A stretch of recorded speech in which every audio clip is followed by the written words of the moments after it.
Sa mga politika natin wala yari Ben Barubal. Nandito na yung pinakamagtago ka. Kung isa ka sa kanila, hamalas ka. Pag nakita ka niya, hayari kang talaga. Yung mga politikong di parehas sa bansang Pilipinas, pinipilas ng pinakamaangas nating bida na si Ben Barubal. Lumobo na sa mahigit 17 trilyong piso ang utang ng Pilipinas. Ano? Isa pa nga, ulitin mo nga. Lumobo na sa mahigit 17 trilyong piso ang utang ng Pilipinas. Wisit ka, anong ginawa mo? Anong ginawa mo sa Pilipinas? Ang kapal na mukha mo. Pinalubo mo ng ganun, walang yaka, 3 years ka palang nakaupo. Ang tanong, saan nyo dinala yung mga inutang nyo? Sumagot ka! Saan nyo dinala yung mga inuutang nyo? Biruin nyo, uutangin nyo, gamit nyo pangalan ng Pilipinas. Tapos bigla nyong nanakawin. Tapos ang masakit, gusto nyong bayaran namin. Uutangin nyo, tapos nanakawin nyo, tapos babayaran namin. Mga mutang ina nyo din. Sabi ko sa'yo, Ben, magaling si Bongbong eh. Mga tarantado kayo minuminuto. Alam nyo na nga yung presidente natin magnanakaw sa kabobo. Suporta pa rin kayo. Anong tawag sa inyo? Eh di mas masahol pa sa bobo. Guys, di ba si BBM ang nagsiwalat? Mga tanga, naniwala naman kayo sa kanya. Kunwari nagagalit siya, kunwari siniwalat niya. Pero yung budget, pinirmahan pa rin niya. Ang tatangan nyo talaga. Hindi mapapakawalan yung budget kung hindi niya pinirmahan yung GAA. Alam niyo yung GAA? Ano ba yun? Gago ka.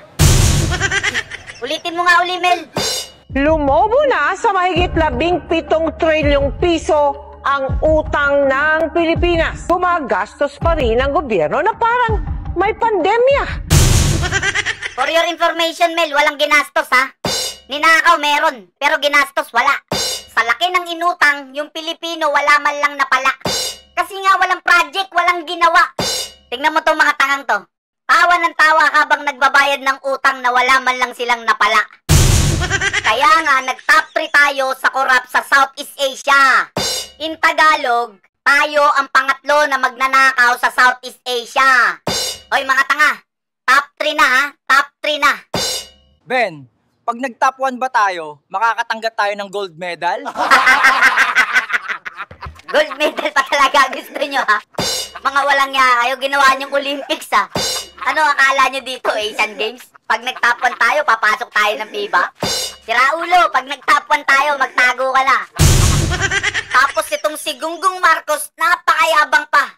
Binasa niya daw yung 4,057 pages, sabi nung presidente nyong tanga. Ito yung video, panoorin mo, mabubisit ka. Just last month, I had to read 4,057 pages of the General Appropriations Act for 2025. Palakpakan yung mga aso. Because I reviewed it, analyzed it, and, yes, in parts, vetoed it. One eternity later. Wala kaming makita na kahit isang hollow block, isang ng simento, walang equipment dito. Lahat itong project na ito, ghost project. Walang yakang gunggong. Kakala ko ba yung 4,057 pages binasa mo? Kala ko ba ni-review mo? Kala ko ba inanalyze mo? Ang tanga-tanga mo, ibang papel yata yung binasa mo. Ang bobo mo magbasa. Ang bobo mo mag-analyze. Higit sa lahat, ang bobo mo mag-review. Mapapahiya ka sa akin parang supalpal kay Hasul ni Christyo. Mahiya naman kayo, lalo sa mga anak natin. Hoy, kung meron dapat mahiya, ikaw yun. Ikaw yung presidente, dapat alam mo yun. Binasa mo, inanalyze mo, nireview mo, tapos inaprubahan mo yun. Ang lumalabas, ikaw yung mastermind dun. Hoy, Vince Dizon, anong masasabi mo sa tatlong magnanakaw na to? Mga hayop to mga taon to, hindi tao to mga to. O, narinig niyo si Vince, mga hayop daw kayong tatlo. Hindi tao yung gumawa nito, hayop. Mga hayop talaga yan eh. Mga hayop ang gumawa nito, hindi sila tao. Para gawin nila to sa mga kababayan natin. Dami pa sinasabi, bitayin na yan. And believe me, itong mga hayop na to, makakukulong. Pwede na! Hoy Vince, Siguraduhin mo makukulong yan, ha? Baka puro forma ka lang, ha? Pag hindi nakulong yung mga yan, babalikan kita. O may isang yabang pa to. Panoorin nyo. And so for those of you, and up to now, I cannot find those damned blank items. We'll keep looking, but I really am convinced that they simply do not exist because it is not allowed to exist. Ang tanga-tanga mo talaga, nasa tabi mo na. Sabog ka kasi kaya hindi mo makita. Ayun po, ayun po, ayun po, ayun po, ayun po. Anong sabi mo, hindi mo makita? Sa sobrang tanga mo, naunahan pa kita. Hindi mo na maloloko yung tao. Ayan o, kitang-kita. Maliwanag pa sa sikat ng araw, nanloloko ka. Lahat ng mga naka-highlights, blanco pero may pirma. Yan yung bicameral conference committee report, Repa. Yung BICAM report, Repa. Yan yung basihan para maging enrolled bill at para maging GAA. Biruin mo nakalusot sa kanya, Repa. Tapos sasabihin mo nagbabasa ka? Kung nagbabasa ka, ibig sabihin nakalusot sa'yo to, mastermind ka. Ngayon, tatanungin ko kayo mga tanga. So ngayon, love nyo pa rin ba siya? Kahit tayo ni Bongbong kakainin namin, gano'n namin siya kalab. Bakit tumiiyak at tinatanong ka lang, buisit ka? Ang tanong, love ka ba niya? Bago mo sana kinain yung tae niya, tinanong mo muna kung love ka niya. Tingnan yung mga itsura nyo, mga mukha na kayong tae. Pweh, ang sarap nyong pagduduraan sa mukha eh. Tapos gumawa pa sila ng ICI, Independent Commission for Infrastructure daw. Sila yung gumawa ng ICI, tapos sila din yung magnanakaw. Para iligtas yung mga sarili nila, para yung suspect sa iba mapukaw.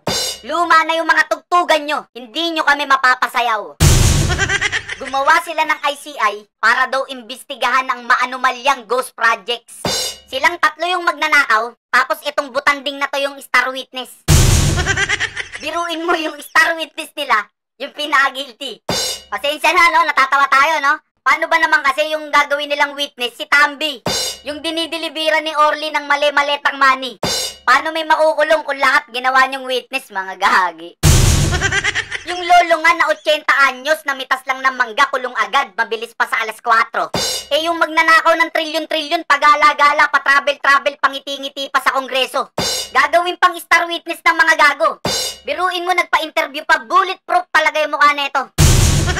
Sinong maniniwala sa star witness nyo? Yung trust rating 5. Tapos may Okada issue pa tungkol sa bribe. Yung trust rating neto, kala mo nag-scuba, ang lalim ng denive. Dapat sa animal na to binibigti sa Balete Drive. Natatandaan nyo ba to? Hindi daw adik ang gumagamit ng bato. Ang drugs sa mga tao dito, just remember, no? At bakit may mga tao gumagamit ng drugs? Remember, hindi sila addict. Kasi gusto lang maging addict. Remember, ang gumagamit ng drugs sa mga tao natin, especially mga ayoko na, yung mga nagpapadagdag ng oras. Kasi pagka gumamit ka ng drugs, gising ka, dadagdag ka. Remember, ang trabaho natin per ora dito. Yan na, liwaliwanag, sabi ni Marbil. Tumira daw kayo kung gusto nyong mag-OT. Di ba dapat coffee? Lang niya, mas pinromote mo pa yung drugs kesa sa coffee. Kaya pala yung mga BBM supporter mukha ng zombie. Di ba dapat kape, Red Bull? Bakit drugs naisip mo? Hoy, yung kape, 5 piso lang. Eh yung drugs magkano? Yung mga drivers, yung mga call center agent, tinutukso mo. Yung kikitain nila sa overtime, kulang pa sa pinambayad nila sa sinasabi mo. Sa ginagawa mo, ha? Baka yung coffee break nila, maging shabu break na. Tapos yung mga nagtatrabaho sa call center, ha? Imbis na client, baka scorer sa drug lord na tinatawagan nila. Tapos yung mga janitor, imbis na sahig, pati kisame, minamap na nila. Gusto mo mag-OT? Nakadrugs ka ba? Hindi, Ben, naka-coffee lang. Ay, hindi pwede, kailangan nakadrugs ka. Gusto ko yung gising na gising ka, tapos palong-palo ka. Alalahanin mo, bagong Pilipinas, yun yung requirements, tanga. Ang drugs sa mga tao dito, just remember, no? At bakit may mga tao gumagamit ng drugs? Remember, hindi sila addict. O, remember daw, ha? Yung mga gumagamit, hindi addict yan. O, may tagapagtanggol na kayo, ang lakas ng backer nyo, PNP chip pa yan. O, alam nyo na isasagot nyo, ha? Pag tinanong kayo, addict ka ba? Hindi, sir, nag-overtime lang. Lang ya, ngayon lang ako nakarinig niyan. Anong gusto mong palabasin? Gusto mo yung magtataho sa umaga, sa sobrang sipag, baka gabihin. Yung mambabalot naman sa gabi, gusto niya tanghaling tapat nagtitinda pa rin. Kung ganyan ang katwiran mo, baka magkaroon na ng katapat yung 7-Eleven. Ano, Ben? Always open. Saka yung always open na yun, hindi mananakawan yun. Kasi yung tagabantay doon, matalas pa sa CCTV yung mata nun. Konting kalabog, lingon. Konting kaluskos, lingon. Sa sobrang sipag nun, pag binigyan mo ng break, magagalit pa yun. Alam nyo yung drugs malapit na maging legal. Yan na yung sign. Kaya magpaalam lang kayo kay Marbil kung gusto nyong mag-overtime. Huwag na kayong magtaka pag alas 3 na madaling araw yung drugs binibenta na online. Tapos yung mga nanonood, scorer, nag-uunahan mag-mine. Ayoko na yung mga nagpapadagdag ng oras. Kasi pagka gumamit ka ng drugs, Gising ka. Gising ka, dadagdag ka. Remember, ang trabaho natin per ora dito. Remember, ang trabaho nila per ora.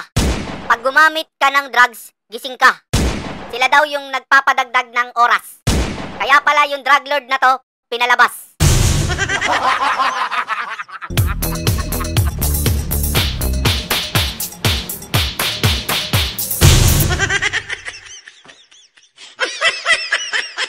Yeah. Are you ready, guys? This song is dedicated to Bonget.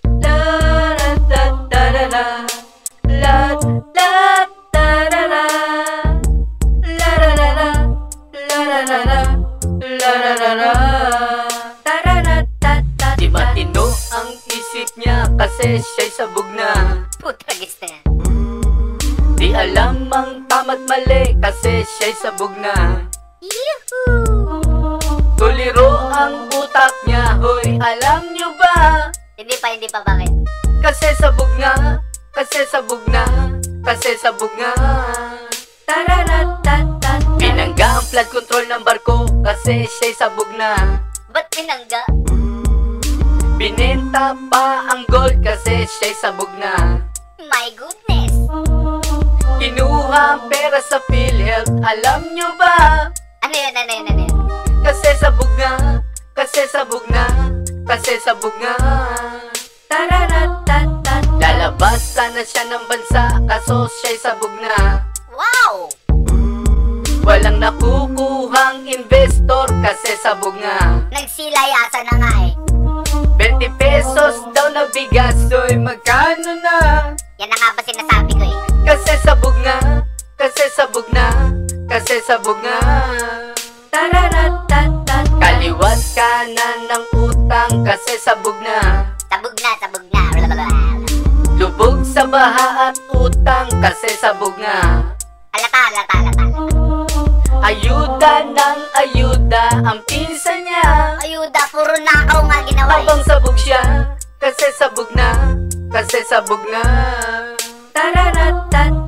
Bulol ang amo nyo kasi siya'y sabog nga. Ah, kaya pala bulol na tabing eh. Kinakain ng salita kasi siya'y sabog na. Pati mga kriminal, hoy, absuelto na. Yan na nga ba sinasabi ko eh. Kasi sabog na, kasi sabog na, kasi sabog na. Nakalaya si Dilima habang sabog siya. Sabog talaga. Nakalaya din si Kerwin kasi sabog na. Talaga naman. Si Napoles nakalabas, soy, alam nyo ba? Oh, nakalabas? Habang sabog nga, kasi sabog na, kasi sabog nga. Tapang-tapangan pa sa media kasi sabog na. Nagpamedya pa. Lalabanan daw ang China habang sabog siya. Lintik na yan. Eh dito nga kay Sara, takot na siya. Oo nga. Kasi sabog nga, kasi sabog na, kasi sabog nga. Sa katerba ang binudol kasi sabog nga. Ang dami talaga. Nagpabudol naman ako, di ko alam sabog siya. Yun lang. Nagsisisi tuloy lahat to, inang ina. Hoy, wag ka magbura. Kasi sabog nga, kasi sabog na, kasi sabog nga. Ina-point pa si Rimulya kasi sabog na. Mga traidor, mga hayop, mga animal. Para matabo na ng issue habang sabog siya. Mga demonyong magnanakaw. Gusto niyang iligtas si pinsan, alam niyo na. Siyempre, love niya yan eh. Kasi sabog nga, kasi sabog nga, kasi sabog nga.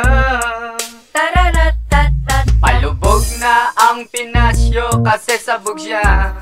Palubog talaga.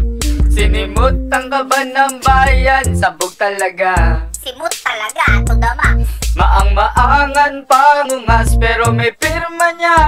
Tangat-tangan. Pumipirma siya, abang sabog siya. Pumipirma siya. Tararatatat. Ben, sabog ba saan? Sabog sa party, sabog sa utang, saan sabog sa travel.